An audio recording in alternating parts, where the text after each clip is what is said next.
What's good, y'all?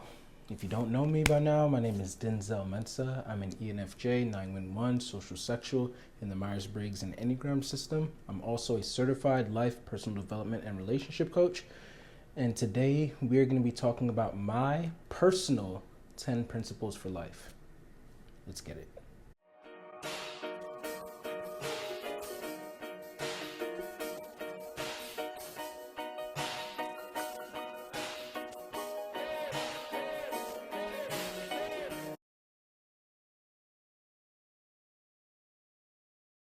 Okay, so context. I was talking to a good friend of mine, Paulina, and shout out to you if you're watching this by any chance. She was kind of asking me questions about how, I guess, I feel about people knowing me, um, and the ways in which I change, and even relationship back to like the whole idea of like me being the phoenix. You're like, like how I feel like a phoenix, and symbolically in the ways that I'm always having sort of like a death and rebirth kind of like paradigm shift almost of life in already just the 30 years that I've been living at this time. I told her, like, I feel like I've just been growing so much, and it's always seemingly rapidly.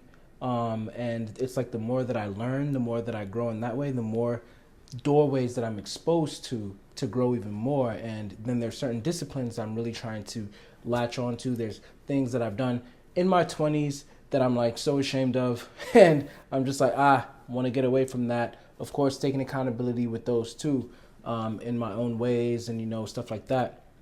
But then also really trying to move forward in this next decade, in my 30s right now, with a much more intentional, much more wise, and much more open kind of way of viewing things, operating, etc. And with all of that said, Paulina had actually said to me that she would love to see my version of the 10 rules for life and whatnot. And to be honest, I had never really taken the time to write this down. I've always had rules, like, or principles, I would say. Like, there's values, there's rules, there's principles. I would say that these are more like principles that I kind of just like live by. And I've always had them like running in the background of my mind. Some of them I've said out loud to people, like my close friends know. One of them that I'm going to list today, which is like, I really, really, I really avoid lying at the best, like to the absolute best of my ability. Like, and like I said, we're going to talk more about that one once we get to it. But that's one that like a lot of my friends like know, because I just really want trust to be something that's big for me. Like, if Denzel says it, it must be true. And so, I have like these principles that I move by and everything, but I never really took the time to actually write them down. So when Paulina actually said like, oh, I'd love to hear that, I was like, dang, you know what? Let me see what I can come up with. So I actually did, take some time to jot them down in my notes and everything, and I was like, wow, this is a good list of 10. And I thought maybe it would be helpful to other people. Like I said, it's personal, so this isn't meant to like enforce on anybody else. It's not meant to be like, hey, if you don't follow these, and I think of you as a bad person or whatever. But it's just something that when I'm looking at myself and when I'm moving about life, these are like the ways in which I want to move. And by sharing them, maybe some of y'all would want to adopt some of them. Again, it's completely by choice. But yeah, I just thought that at the very least I could share them with y'all, and let's see what type of impact it would have. So I'm gonna share them, and I'm gonna elaborate on each one, and I would love to hear some of y'all's that y'all might put into the comments, or if you have any comments on any of the ones that I list. So without further ado, let's go to number 1. All right, so the first one is always track your energy. Honor your rhythms, rest when needed, and restore what you pour out in pockets of stillness and meditation. I am someone who, growing up, I used to run myself ragged. Whether it was, well, honestly, it was almost always helping other people, or engaging with other people. But it was mainly like, in like a mentoring type of way, Or, like just, oh, Denzel, I need help this way. Oh, Denzel, I had a bad dream. Oh, Denzel, like, can you pray for me? Oh, Denzel, can you do this? Can you do that? And I'm not saying that these people did anything wrong. Because if anything, it's my boundaries that I am responsible for. So I gave those people access to be able to, come to me and ask for as much as they did when I was growing up. And if anything, I always invited it because maybe there was a little bit of a God complex there, if we're being real. Like, oh, if I don't do this, who will? And over time, as I've grown up, especially like from being a teenager into, again, like my 20s and everything, I've learned more that, you know what? I cannot be a hero to everybody. I can't. I might not even be able to be a hero to anyone, But the biggest thing I have to do is track my own energy. I'm a limited source of water, and there's only so much that I can outpour. And then on top of that, I have to be making sure that I'm getting poured back into. Now, everybody recharges in different ways, right? Pop culture talks about how extroverts recharge when they're around people. Personally, I would not say that's the case for me. I do not recharge when I'm with people. I recharge most when I'm by myself. If anything, when I'm with people, my battery is always going down. Now, depending on who you are, the battery can be going down very slowly, but it's still going down. Or it could be going down in chunks. I do believe that introverts, a lot of introverts, theirs goes down in chunks a lot quicker. But I also know introverts who actually their battery seems to rejuice when they are with people. But again, for me, I recharge so much better when I'm by myself. If anything, I only recharge when I'm by myself. However, even though I love being by myself and, getting that time to myself and everything, all of that time is used to bring more quality into my interactions with other people. So even with that, and I guess that's where the extroversion comes in for me as an ENFJ, my focus is still external. It's still like, okay, I am retreating to go into myself, to meditate, to read, to learn, to do whatever, so that when I go back and engage with the people, then I can actually bring more of myself to those interactions. I can bring more quality into those interactions. I can't be running myself ragged and tired.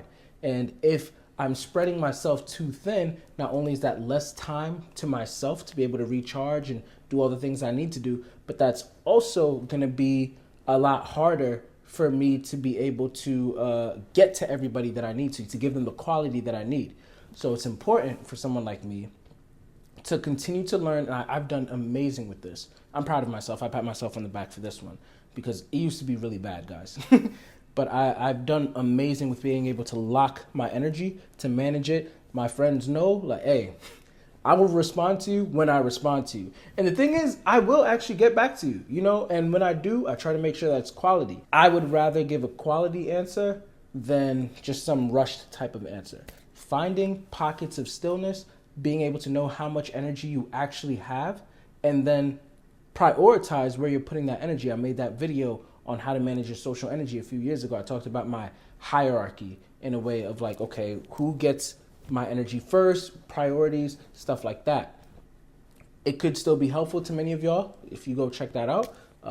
But yeah, that's just something that's been really big for me.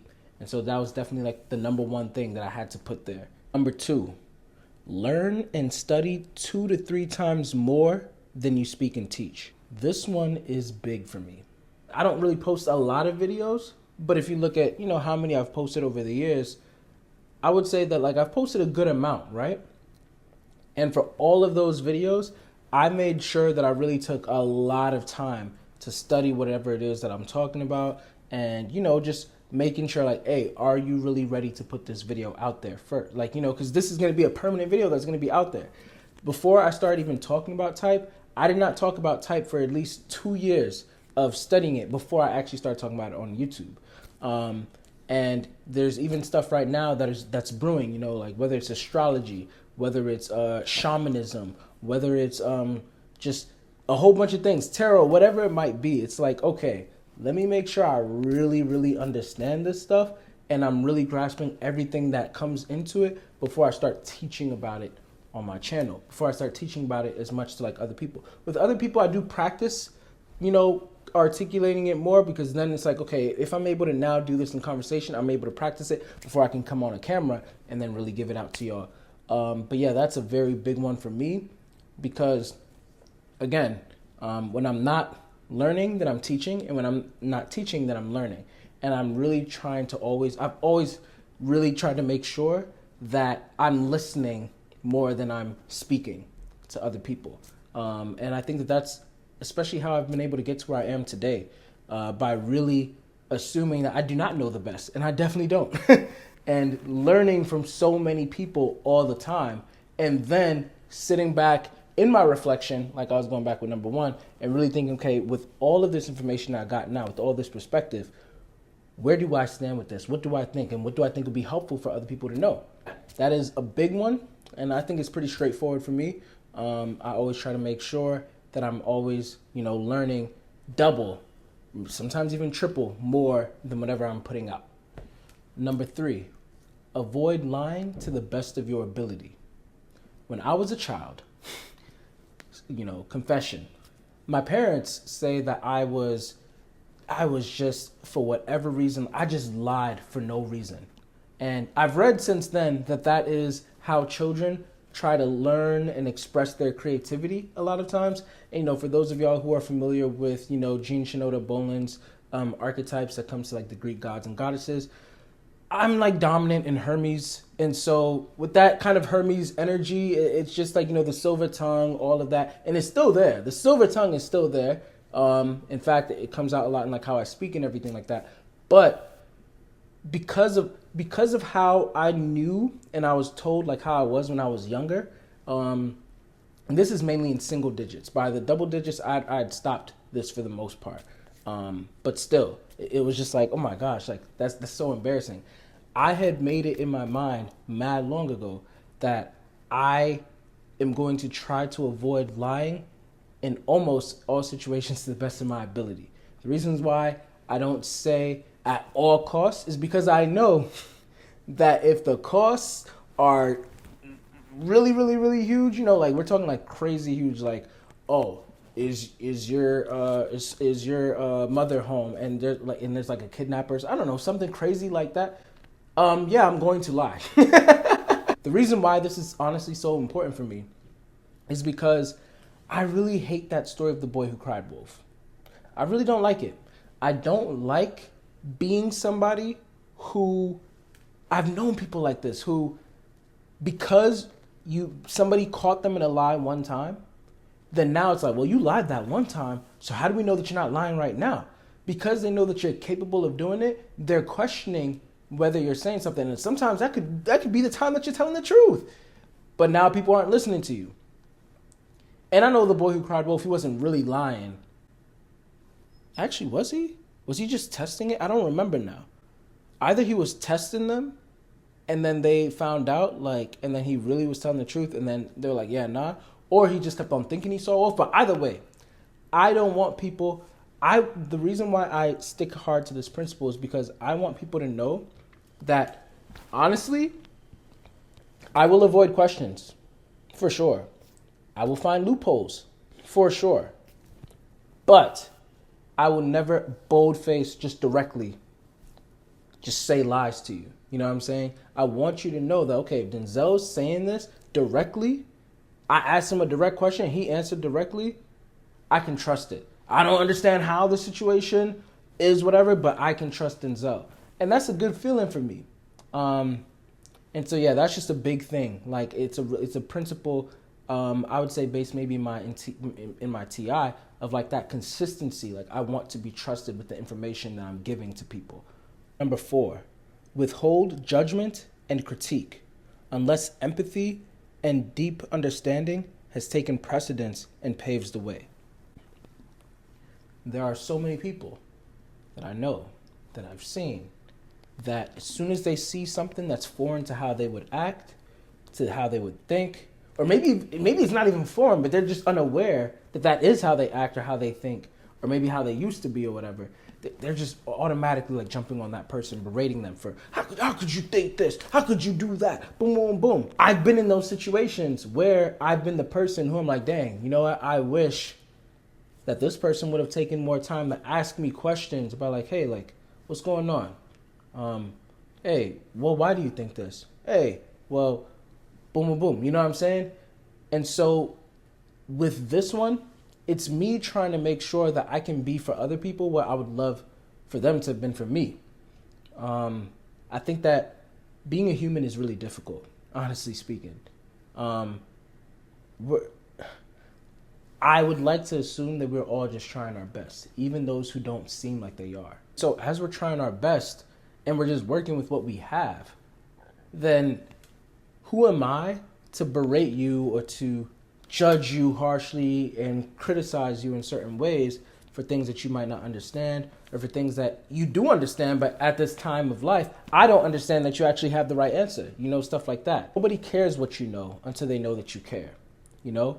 And so I always want to make sure that if I am speaking to a person, if I disagree with the person, I'm making it clear that I still have love for that person. An agape type of love, as my brother, as my sister. Like, we are made from the same star stuff, you know? We come from the same God. We come from the same spiritual entity. You know what I'm saying? And so, in a way, you're my brother, you're my sister. We are one in a sense, you know? And I could very well have adopted a lot of the views that you have, or I could have gone down the same path that you did if I was in those same exact circumstances that you had to endure growing up. Shoot, there's stuff for myself that it's like, I always be thinking, like, man, like, if people knew the details of how my life has taken course, they'd probably be like, oh, it doesn't excuse things that I've done, but they'd probably be like, dang, okay, I understand a little bit more why he did this thing, or why he thought this, or why at the time he thought it was okay, or why at the time he knew it wasn't okay, but he still went with it anyway, you know, boom, boom. Again, it's not to justify it or whatever, but sometimes I remember one of my friends when the election with Hillary and Trump was going on. So I'm sorry, I keep on bringing that man up, but he was like, I was asking him, like, yo, who are you going to vote for? And he was like, this is like asking the question, who would you rather vote for, Hitler or the devil? You're going to lose either way. So sometimes we don't know the two choices that a person's actually looking at, or they at least believe that they have and they had to choose from at any given moment. You know what I'm saying? And so with that, and I should especially take precedence with love, care, empathy, stuff of that nature. I think that produces better results with actually being able to understand and breed more empathy and trust and just overall love in this world. So that's why that is one of my top 10 principles. Number 5, seek truth to the best of your ability, not victory in debate. I know so many people who only go into discussions and debates to win. I do not want to be one of those people, ever. I never wanted to be one of those people. I'm always trying to enter those things so that we can both learn from each other, or so I could learn from you, or maybe you can learn from me if I happen to have the right stance. Maybe we both don't have the right stance. Maybe we both have the right stance, but we need to combine it in some way to be able to get a bigger picture of something. Either way, if I am moving in a way that's like ego-driven, I'm just trying to win, or I'm not even as much ego, but I'm trying to protect my own ideology, my own paradigm, stuff like that, and I'm sticking to certain biases, I'm not going to be able to get the truth that I'm seeking. Now, a lot of people don't really want truth, and I understand that. I talked about this in the last video, about paradigm shifting and stuff like that. People don't really often like to have their realities broken. Not everybody wants to leave Plato's cave. But for those of us who are genuinely trying to seek truth the best that we can, and I say the best that we can because in my opinion, as of right now, there's a lot of things that we can't really verify to be truth. It's hard. So we just have to continue to practice to sharpen our truth radar on what we can sift out as like, okay, this can be verified. This is questionable, but we'll hold it loosely for now. This we can discard. You know, that kind of like way of moving about things, especially now that we're moving into a future with AI becoming a big thing, you know, and like so much political stuff and everything's like, how do you know what's really being true, like what's really true and what's not? And I want to be somebody who is not just gonna get riled up. Oh, they're saying this about Trump. Oh, they're saying this about so and so. Oh my gosh! Like it's like, okay, I want to hear what is being said here. All right, yes, I feel this way about Trump, but how is the media potentially sizing up what he actually did? You know, he might have done two of those three things, but if they're adding a third thing, I want to know. So that I can just charge him for those two things. I don't want to charge him for extra stuff. You know what I'm saying? Yeah, and that might have been a controversial, you know, way to put it. Even though I feel like I was very general enough to be able to like not cause problems. But yeah, I'm just really big on like, hey, what's the best way that we can go about this? If it's religion, it's like, okay, I think this way, but what's really behind the scenes over here? You know, like, what can I make of this? So that's what that is all about. Seeking truth to the best of my ability and not trying to just cling to what I think that I know. Number 6, become aware of and maximize your natural strengths. Y'all know that I'm into Myers-Briggs, I'm into Enneagram, I'm into a whole bunch of other types of frameworks. I'm a personal development coach. I believe that we all have natural strengths, whether it be your cognitive functions, whether it be your Enneagram type, whether it be because you grew up in a certain type of culture, your family, whether you have certain skills. We have natural strengths. And I just personally believe that once, like, these are gifts from God that we are to use and steward to the best of our ability to be able to maximize and then help create even more beauty in this world, to extend more love in this world, more understanding, and leave our mark. Like, we all make up the fabric of society and we all have to play our part. And so our gifts that we've been given, the better that we become at our gifts, then it's kind of like a machine, a well-oiled machine. And I just want to make sure that I'm doing my part in this well-oiled machine of, you know, society and all of that. And I'm realizing how not only ENFJ this is, but also Social 9 of like, I just want to make sure I'm doing my part. So, yeah, I feel like that one's like pretty self-explanatory. I just like to make sure that whatever I find to be that I'm good at, when I notice I'm good at something, it's like, oh, let me actually like try to make sure I become the best that I can be with this. Number 7, reciprocate to those who deserve it and can be trusted, but gradually. Like I said, I used to give my energy to so many people, and again, it's no offense to them.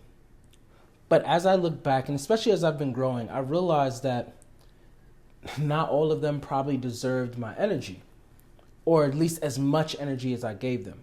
There are people who, when it got to a certain point, they maybe got a boyfriend, and then all of a sudden, click, everything's done, you know, or maybe they probably learned a certain opinion of mine, or they probably had a disagreement with me, or whatever it might be, and then it's just that, and it just cuts off.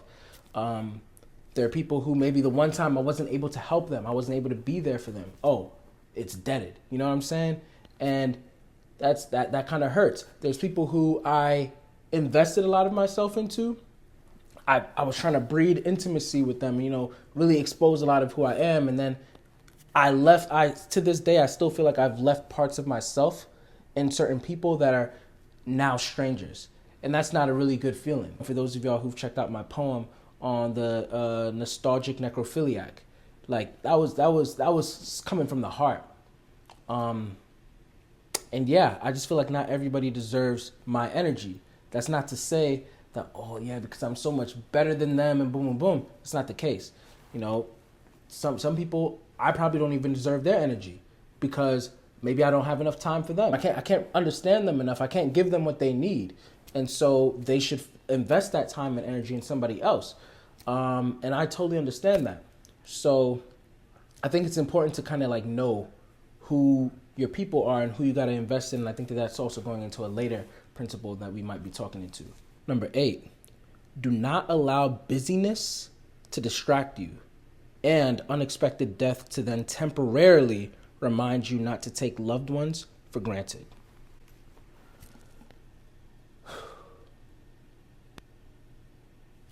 This one is big for me. I made a video on death and how sudden it can be. I have lost a lot of people to death unexpectedly. And I just never want to be someone who I'm like, dang, I meant to talk to this person. I meant to text this person back. Man, I meant to call this person. Man, I meant to hang out with this person. But I just kept on putting it off. And dang, now they're gone. I didn't know. I thought we had time. We always think that we have time, but we don't know for sure. Old age is not the only way that the Grim Reaper comes. In fact, it seems like the Grim Reaper loves to take people by surprise. Anytime somebody's hopping on a plane, anytime somebody's driving. What just happened with Malcolm J. Warner? Just out on the beach. I'm sure that brother could swim. But now a vacation in Costa Rica, boom, that's what happens. Kobe Bryant and his daughter. Stuff just happens, y'all. We cannot. And what always happens, and the reason why I said temporarily, is that I see it all the time. It's a cycle. We humans are so weird. Like, oh my God, this person died. Oh, life is so short. We need to really and we have these moments where we really do check in and lock in and check in on our friends and all of that. And then give it maybe 2 weeks, 3 weeks. We're not on that energy no more. And we have to be reminded again by somebody else being unexpectedly stripped from us. I don't want to move like that. I always want to be at a place where it's if a loved one of mine was to unexpectedly meet their maker, yeah, I'd be sad. Yeah, I'd grieve. But I'd be able to be like, you know what? I'm glad that person, without a doubt, knew how much I loved them, how much effort I always put into our conversations and our connection, and all of that. Everybody knows, or at least those who are close to me, that the most impactful movie to me was Bridge to Terabithia. And for those who might have not seen it, I don't want to spoil it, even though you could probably guess a little bit from what I'm talking about here. But that movie was the first movie that ever made me cry. And ever since I watched that in the theaters like that, I just always had this mindset, I cannot take people in my life for granted. I cannot do that. I want to always make sure that if I'm with the person, if I'm talking with the person, all of that, I'm not holding back. Oh man, I should have stopped being a punk and just told them I love them. Yeah, just say it, bro. So, yeah, that's something that's really big for me, and it's a principle that I hold very dear to myself. I am a busy guy, but I need to also continue to make time for my relationships with those who are dear to me. Number 9, speak with love and pursue love in all you do. I made a whole video on being an embodiment of love. Love is an abstract word that many people have a hard time, really understanding and stuff like that. I'm not going to go into detail about what all of that entails. I will link some videos here. If y'all want to check out my video on being an embodiment of love, y'all can check that out. I go into lots of detail on what this number 9 means over here. And I also have a video on I am an enemy to no one. I think that also really talks a lot about, my stance on being an embodiment of love. But pretty much everything that love represents, I want to be that. I want to be somebody who's merciful. I want to be somebody who is forgiving. That doesn't mean being foolish with all of it. I want to still move with wisdom. I want to still, have the boundaries set wherever I need to have the boundaries to be able to, protect myself. Sometimes even protect another person. But I want to move with understanding and empathy and grace, love. I want people to be able to know that, dang, Denzel really does care about me. And yeah, I think that's just that. I want love to be able to radiate from me. I want people to know that I will not allow my ego to get the best of me if we are in a disagreement. Or even if I did, I'm going to have to check myself about that. Because I'm not perfect at this one. I want to make that very clear. I'm not perfect. I know that there's been instances where even a old friend of mine, she had like said on, like, I was, just talking. I was having guy talk with one of my friends, and then the next day, a friend of mine, like, who had overheard, she was like, "Oh, whatever happened to love and kumbaya and stuff like that?" And I was like, well, I mean, I wasn't necessarily like saying bad things about, this celebrity or whatever. I was just saying like, oh, but even still noticing that she was watching in that way, and she's like holding me to my own standard that way. I was like, okay, I hear you. Thanks for letting me know. I'm gonna be more careful about that. Moving in love, being an embodiment of love, and everything that love entails. I want to continue to grow in becoming that. Last but not least, number 10, honor your most authentic self and seek those who will do the same as you do so for them. As I've been growing, I've been learning more and more just how important it is to really sit with yourself, to really explore different ideas, concepts, paradigms, relationships, people, read books, watch movies, go out and travel, all of these things, have hard conversations, have those disagreements and stuff like that. Really check in with yourself so that you can know more of who you are, continue to grow, and then you'll be able to better also know the types of people that you want in your life. Not people who are just going to continue to echo back everything that you say, because if you really want to grow as a person, you don't want to surround yourself in an echo chamber. But the people who at least have similar principles to you do, people who have similar values to you, people who are also willing to grow and are willing to learn and all of that. I think that's a very important thing to have as a human being. And that's something that I really have tried hard to foster for myself, to make sure that, like, okay, this is where, I categorize certain relationships in my life and all of that. As soon as I meet somebody, I'm already like running a trajectory, and I'm always like recalibrating, like, okay, who is this person in my life? How deeply, how much energy do I have to this person? How much energy do they have for me? How is this dynamic going to go over time? How are things going to shift when this happens? How this happen? A lot of thoughts over here. And I think that the more that I've come to know myself, the more that I've come to understand who I can share a lot of myself with, who I can't really share a lot of myself with, who I can share a little bit of myself with, and I'm still seeing, all of that. And I guess that bleeds into one of the previous ones where it's like, reciprocate, but, gradually, because sometimes I would just jump in, just show everything, and then all of a sudden I'm like, dang, they cut things off so fast, and it's like, okay, I put a little bit too much of myself out there at a time.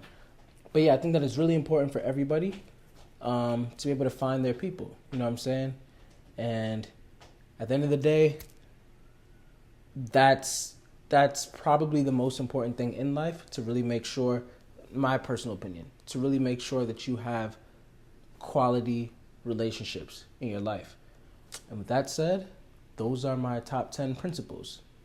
If we were to throw some bonuses in there, I know that one of them would probably be to like make sure that you're not above, accountability, and just saying sorry and apologizing meaningfully, like when you've actually done wrong. And another one could also be like having mercy on other people. Like making sure that like you are really forgiving other people and forgiving yourself. But that could probably also tie into being an embodiment of love and stuff like that. And I wanted to keep this a neat 10, but those are my top 10 principles. And now I'm curious, what would you say your top 10 principles, or maybe even top 5, maybe even top 3, maybe top 1? What would y'all say y'all's principles are? Are there principles of mine that y'all are probably going to adopt?